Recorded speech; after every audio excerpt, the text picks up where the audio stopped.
and welcome. My name is Landon from the Programming Committee, and our next speaker, Paul Reece, lives in Durham, North Carolina, where he is a full-stack developer and data analyst. He loves web development and working with data. In his free time, he enjoys playing guitar, pickleball, and reading. Please give a warm welcome to Paul Reece.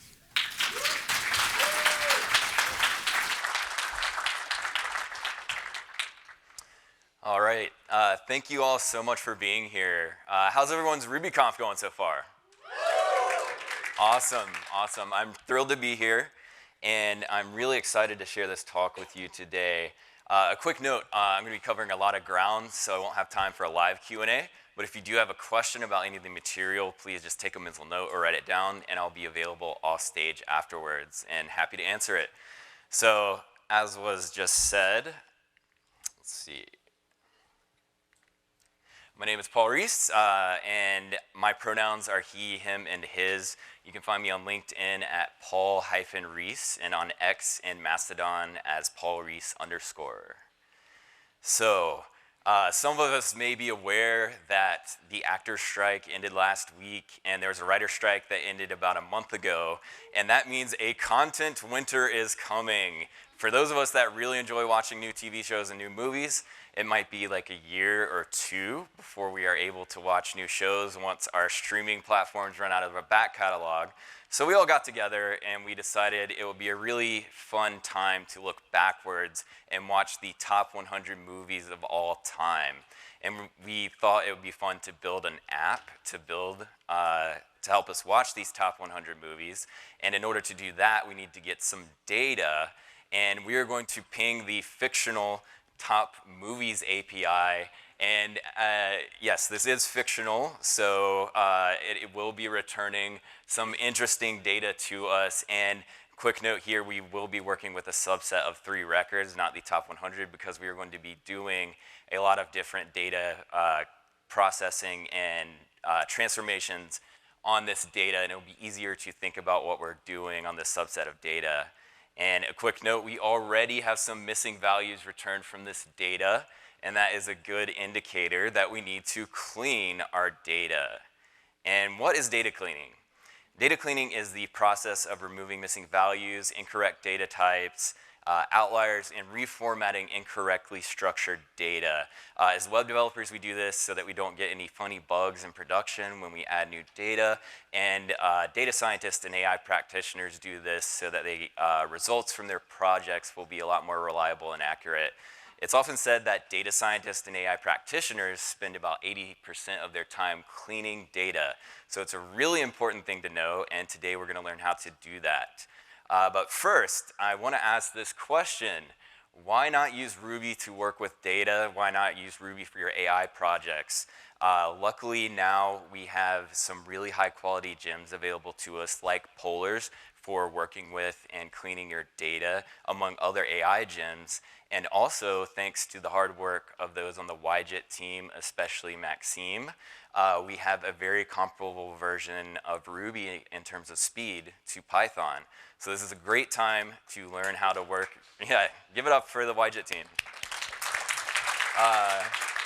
So this is really a great time to get involved and keep the conversation growing and going for using Ruby to work with data, because the more that we talk about this, the more mature our ecosystem will get, the more feature parity we'll get in our own gems for using Ruby.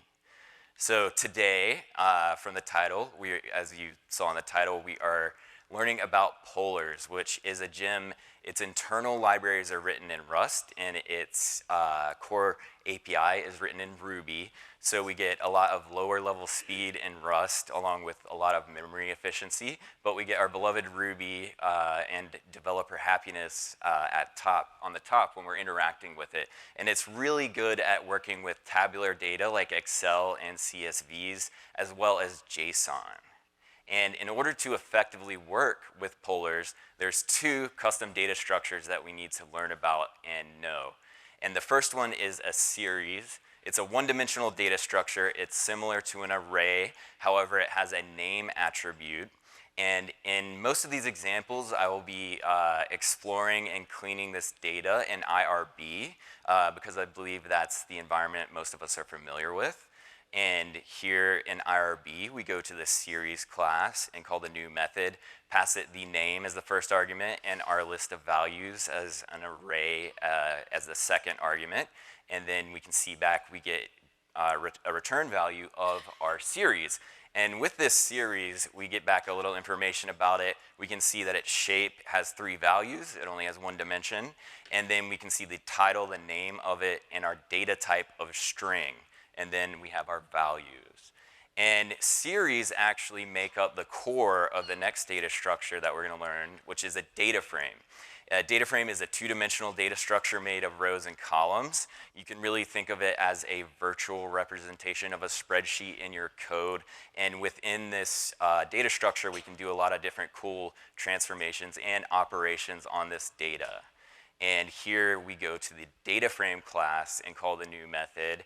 And here in this instance, we're just going to create a data frame from a hash where every key is the column name of the data frame and every value is a list of values, an array of values for our data. And awesome, we can see back we get the shape here, which is 3 rows and 2 columns, as well as the data type for each of these columns. For title, we have string. And for release date, we have 64-bit integers. I really appreciate and enjoy that Polars prints out a nice, pretty printed representation of our table like this. For me, it allows me to mentally picture and visualize the other data cleaning steps that I'll need to do moving forward. But speaking of data types, I think it's really good to be aware of the exact data types that are available to us when we're working with this library. We have Boolean, float, integer, unsigned integer, string, temporal, and other. So now that we've kind of gotten a high-level overview of what Polars is and our 2 custom data structures, let's get back to our Top Movies app. So here is our ProdDB table for our Top Movies app. We can see that we have 8 columns of ID, name, year, rank, director, rating, streaming, and date added. And then between these 8 columns, we have 5 different data types of integer, string, float, Boolean, and date time. And now that we kind of have an idea of our prod table, this is important before you start working with and cleaning your data. You need to know what data types your ProdDB is expecting, because that's going to inform the different kind of transformations you might need to do to the data you're working with. And let's go ahead and turn this JSON that we got from the Top Movies API into a data frame. So here, I'm just pinging the Top Movies API within the HTTP library. Then we're parsing the response into Ruby. And then we can create a data frame from that parsed response. So again, I'm going to the data frame class, calling the new method, and then passing in this parsed response. And we can see that we get back a data frame. Quickly and easily, Polars got this data frame for us here. And this data frame has a shape of 4 rows and 7 columns. And there's 2 things I want to highlight here before moving on that I think we'll need to think about. The first, if we look all the way to the right here, we have a null value in our on-streaming column. And I don't want us to be confused by seeing null and polars. In Ruby, we're used to seeing and using nil when we have missing values. But the way polars works internally and when it prints out our data frames, it will represent these nil values as null. So we take Ruby and then we insert it into a data frame with polars. It will represent it as nil and as null rather, and use it as null. But as soon as we get our data back out of the Polars data frame and back into a Ruby data structure, it will be converted back to nil. So don't be thrown off by that. And the other thing I want to highlight is we have a huge outlier here of Waterworld. It was an interesting concept for sure, but we want to watch the top 100 movies, and that's way outside the scope of our project. So we want to deal with that a little bit later on. But before we do, I just want to highlight a few important methods that we will use throughout the rest of the presentation in different data cleaning operations. The first method is with columns. We will call this on a data frame object, and within the with columns method, we usually pass in some arguments, which is usually a data cleaning operation on a column or multiple columns. And this method is really helpful because it returns the cleaned column along with all of the other columns in your data frame. And this helps us save our work as we go, which is really important, and we will be doing that often as we're cleaning this data. The second one is a method that is usually used within with columns as an argument, and this is polars.call. This allows us to select different columns within the data frame, and because it's used with data frame methods like with columns, among others, this usually returns a data frame to us. But sometimes we won't want a data frame. We'll actually want that first data structure of a series that we learned about. And in order to get a series, we would use the get column method on the data frame and pass in the column name as an argument.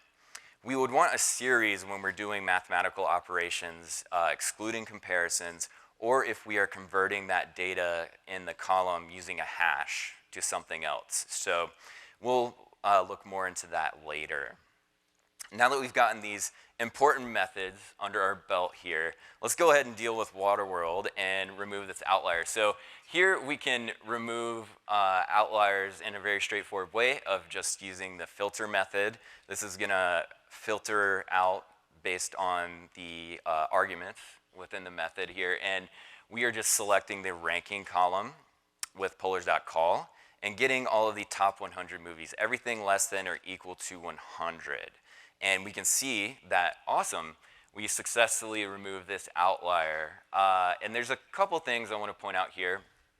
The first being, when you are working with different data frame libraries, it's definitely idiomatic to append _df to your data frame variables. This is so that when you're working with this code, it's really easy to tell the difference between what is a data frame and what's just a normal variable in your code. And another thing I wanted to highlight is that if you do need a more advanced method of removing outliers, you can do it statistically with the interquartile range or standard deviation. I'm not getting into that today. However, I do have a resources repo I'll be sharing at the end that has examples of that along with articles of both of those statistical methods if you're curious about those. So now that we've removed outliers, we need to reformat and restructure the data frame so that our prod DB can know what to do with these different pieces of data that we're working with. The table on the left here, we can see that every column is different except the ID column.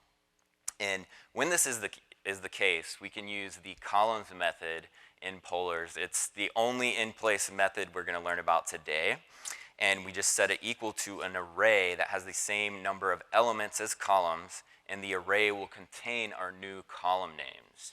And we can see that, awesome, now we have columns that our prod DB will know and understand. There is a rename method that we could use if we just had one or two columns. I'm not getting into that today, but again, that is available in my resources repo as an example. And now that we have successfully dealt with an outlier, we've restructured our data, let's go ahead and deal with these missing values. We can see that we have a not a number, a nan value for the Back to the Future rating column, and we also have that null value in the streaming column for Jurassic Park. And when we're dealing with missing values, missing data, pretending that I didn't just highlight and point these out for you, we need to find that these values exist first, because if we don't have any missing values, we don't have to worry about addressing them. And Polars luckily has a handy null count method. When we call this on our data frame object, we will get back a data frame like structure here that will count all the nulls in every column. And again, we had one null for the Jurassic Park column. Unfortunately, there's no nan count yet in Polars, but here I built my own. And in order to do this, I had to get an array of the different nan columns that are numeric columns, because in Polars, you can only call the isNan method on numeric columns. So I got the every single column to me returned as a series by calling the getColumns method. This is the plural of the getColumn method we learned earlier. And this just, like I said, returns all of the columns as series. And then we can call filter map on that and check if every column is numeric. If it is, we can get the name of that column. And the isNumeric method is a polars method that tells you if it's numeric. But you can only call it on series, so that's why we used get columns there. Then we can call select and select all of this array of nan columns with polars.call. You can also select multiple columns with that method like we're doing here, and then call isNan and sum the responses of isNan in all of those columns. And once we do all of that, we can see that we get back our nan count, and we had the nan in the back to the future column.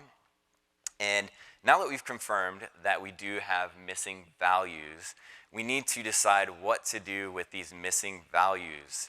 If you have a scope of a project that is such that having a missing value in any column invalidates that specific row, you can call the drop nulls method or the drop nans method, and that will just instantly drop all of those null and nan values for you.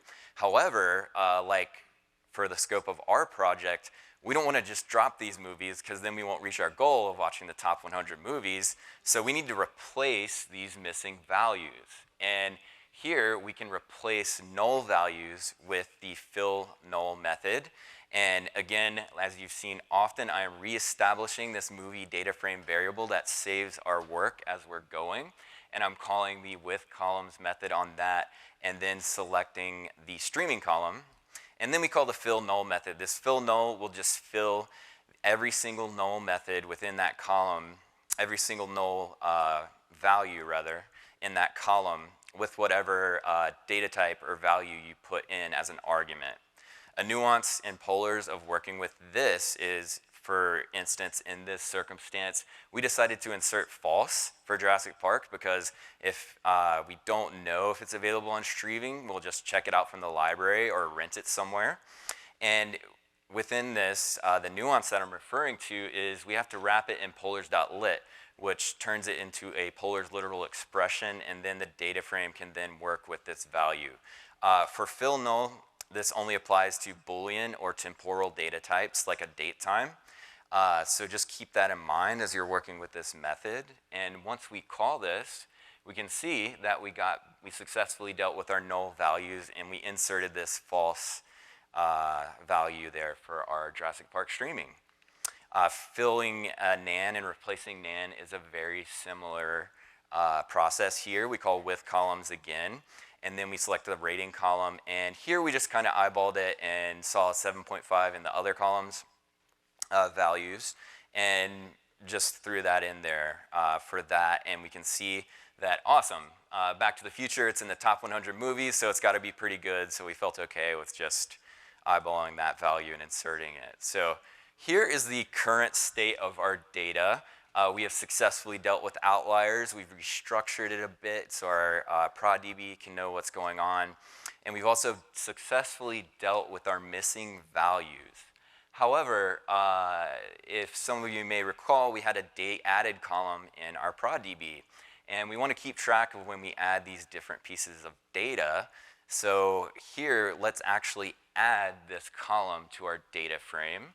And again, calling with columns. And with when creating a column and you're inserting the same value into every single row in that column, here's another polars nuance. We do have to wrap any data type in polars.lit. So it doesn't matter what we're inserting. We need to wrap it in that, which turns it into a polars literal expression and allows us to call other methods within polars. In this circumstance, we're just inserting today's date, and we want that in every value for every row in our data frame, and then we're aliasing it, we're naming it date added. And here we can see that we got back a new column of date added with date time and nanoseconds data types. So that's awesome, and we're getting closer and closer to getting our data prod ready. However, we still have the ID column from the API, and we don't want that messing with our ProdDB's primary key column. So we actually needed to drop that, and luckily Polars has a drop method. It's probably the simplest one we've learned today. And we just pass in the column name of the column we want to drop. And awesome. So this data is looking fresh and clean. It's looking prod ready. But one of our friends, she was in on the project, and she decided to go off on her own and browse the Top Movies website and enter her choices into a CSV. And like I said, she was in on the project, so we'll have similarly structured data, but we do want to incorporate her choices too, so we can have a fair selection process when we're watching movies. So let's go ahead and import this data. Polars has a read CSV method where you pass in the path to the CSV document, and quickly and easily, now we have a CSV of her data. And looking at her data, there's no missing values that we can see so far. It's got a good structure, but as we're scrolling all the way to the right there, we can see that her date added column actually is a string data type. And it makes sense. She wrote dates, probably like most of us would write dates, not in nanoseconds, but we do want it to be a datetime data type because that's what our prod DB is expecting. So let's actually convert this to a datetime date type. So here, again, calling with columns, selecting the date added column, and then I'm calling the string namespace class. So there's a few different namespace classes rather in Polars, like there's one for struct, one for datetime, among others. And these namespace classes give you access to other methods that you can use with that specific data type. So here, I'm calling the toDateTime method, which will convert the string datetime to a datetime type datetime. And in that method, I'm passing in the format that the string was written in, along with the time unit of nanoseconds. And awesome, it converted her date added column there, and now her data is looking good. We don't have any other data cleaning operations we need to do for her. So we are actually now going to combine these different data frames, because if we combine them, we can do an efficient bulk insert when we're adding this into our prod DB. So Polars has a handy vstack method. If you have two data frames that have the same column names, you can call vstack and it will vertically stack the columns on top of each other. And awesome, we can see that it did exactly what we wanted it to do. There's also an hstack method, which will combine the columns of two different data frames, and a concat method, which is a lot more nuanced version of vstack and hstack, as well as a join method. For those of you familiar with SQL, it works exactly the same. You can specify different join strategies like left, inner, outer, and so on. So we've combined that data frame now, and looking a little closer, though, we can see that we still have one little data cleaning operation left that we have to do, and that's we need the fact that we have a duplicate of Jurassic Park. And again, just kind of like dealing with missing values, it's going to the scope of your project will determine what you want to do with missing values. For us, we don't want to watch the one of the top 100 movies twice, so we actually want to drop Jurassic Park. And to drop duplicates in Polars, we have a unique method. It's very similar to our Ruby unique method, except this just spells out the full English word in its name. And we pass in a subset here of the name column. And I do recommend doing this for a lot of use cases because this will only look at the name column and then drop the duplicates it sees, drop that entire row. For example, if we had a different date time value in the date added column for both of these Jurassic Parks, they would still technically be distinct if we didn't pass in a subset. So here we are passing in that subset of name. And awesome, this data is fresh and clean and prod ready. And now we can start looking at inserting this into our prod database. And in order to do so, we need to get this data out of the data frame structure and back into a more Ruby-like data structure. And we can call the rows method on our data frame to do so. Again, in this example, I'm passing named as true. This will return an array of hashes where every key is the column name and every value is the value in that row. And I'm using active record, the ORM, in this example, so that's what we want. If you don't pass an argument in, it will return a 2D array where every inner array is every row and all of the values within that row. But for active record, it helps us to have these hashes. And then we can do a bulk insert into our database. So I go to the movie model, call insert all, and then pass in this array of hashes here. And awesome, we have successfully cleaned and added our data to prod.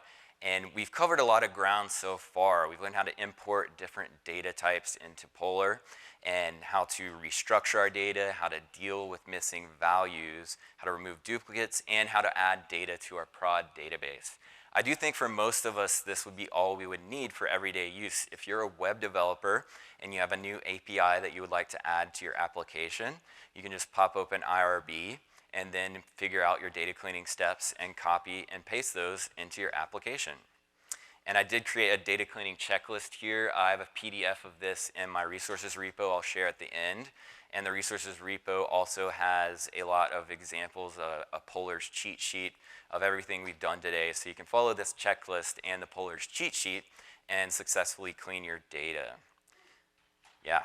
So I wanted to get into a few advanced techniques here just to show how powerful the Polar's library is, but also to give those of us that already have advanced needs some ideas of what they can do next for working with their data.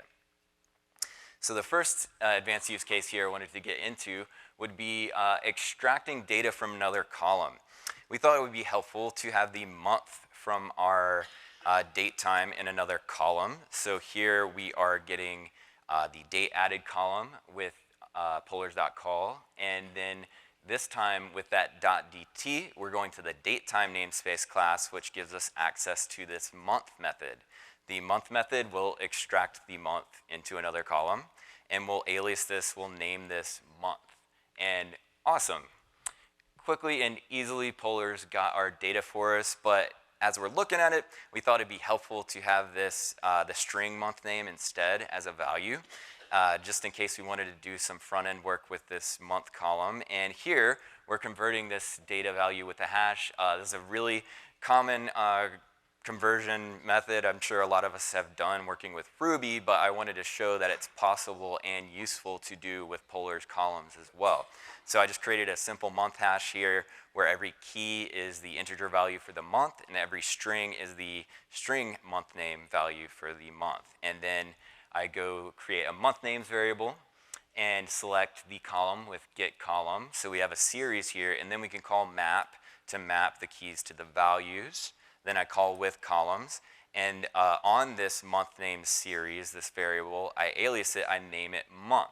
So this will replace our old integer value with our newly converted string value series. And I do want to note that if you do alias a column that already exists, it will replace that. That's what we wanted here, but just want to make you aware that that's a possibility for working with it. And apologies if this is hard to see for folks in the back, but I did want to highlight at the bottom here that this could have been done in one line. There are two different schools of thought for working with data frame libraries and writing data frame code. Some people like to do it step by step like we did at the top of the slide, and some people like to do it in one line, make it as succinct as possible. I think both use cases are valid, but probably when we're just starting out, it would be best to do it step by step like we did first thing at the top here. And the last advanced use case I wanted to show here would be column-wise operations. We thought it would be helpful to have an average of the rank and rating column here. So we're going to create a score average column. And in order to do so, we have to do a few different conversions of this data. The rank column is a reverse rating scale from 1 to 100, where the lower numbers are better. And the rating scale is a 10-point scale and a regular rating scale, where the higher numbers are better. So we need to invert this rank column and then get it to a 10-point scale in order to average these two. So I get the rating column with the rating variable. I get the rank column here with a rank variable. Both of these are series. And then to invert the rank column, I just subtract it by 100 and then divide it by 10 to get the inverted 10-point scale. And that will do that on every single individual value within that column. And then we can add this to our data frame. So we get the average of the two by adding them and dividing them by 2, and then alias it and name it score average, and awesome. We have a quick and easy way to pick a movie in a hurry one day, and this could be done in one line, as you can see at the bottom here, but again, I think both use cases are valid, and probably as we're new to this, it'd be more helpful to do it step by step like we did there. So really quickly, I just wanted to show that we can create charts from our data frame that we just worked so hard to clean. And we do need another gem here, Vega. Then you can install and import the JavaScript dependencies. And I'm using a simple Rails app in this example. So I go to the movie controller, create a movie data frame instance variable, and create a new data frame from all of the movies. And again, I want to highlight how easily Polars works with active record. I didn't have to do any different transformations on the active record objects. It just created a data frame for me here easily. And then in my ERB template, I can call the plot method, pass in the name as the x-axis, rank as the y-axis, and specify a type. In this instance, it is line. And as you can see, there's other charts available. There's pie, bar, and area, and scatterplot as well. These are the standard stylings of Vega, but you can get a lot more intricate and specific if you would like. It's a great library. And yeah, I just want to encourage you, if this has piqued your interest for working with data, please get involved in the conversation. I do think that the more of us that are involved in the conversation and keeping the conversation going, the more our ecosystem can grow and the better Ruby will get for working with data and for working with AI. Here is the QR code to the resources repo. There's also the URL there. And like I said, that has a Polar's cheat sheet of everything we've done today, among a data cleaning checklist and also selected resources like different AI gems and different other data gems that we have available to us in Polars. I'd really like to thank Allison, Chelsea, and the entire program committee for putting on an amazing conference and for giving me the opportunity to share my talk with you. I'd also like to thank Ruby Central for making the conference possible and for continuing to be a cornerstone of support for the Ruby community. And lastly, I'd like to thank my speaker mentor, Kevin, for all the hard work you put in helping me get my talk stage ready for you today. I'm happy to speak with anyone afterwards. If you have a question or you just want to say hey, please come by. I'll be off stage here. And thank you again, and I hope you have an amazing time at the rest of your conference.